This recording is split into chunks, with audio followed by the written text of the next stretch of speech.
देख सकते हैं कि हम इस भूंग मस्जिद में आए हैं और बहुत ही आलीशान भूंग मस्जिद है। आपको हम दिखाते हैं। ये मोहम्मद का नाम लिखा हुआ है, बहुत ही बड़ा और बहुत ही मुबारक नाम है।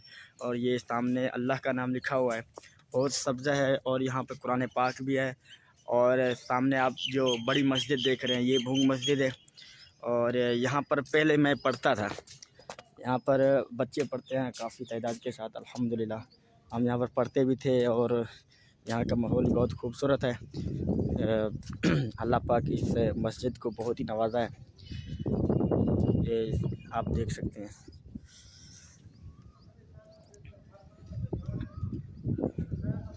ठीक है जी, ये देखें इस्लाम भाई ये भी वीडियो बना रहे हैं और अब्दुल रज़ाक भाई आप ये मस्जिद देख रहे हैं और बहुत ही आलीशान है। अल्हम्दुलिल्लाह ये यहाँ पर आते ही दिल खुश हो गया है।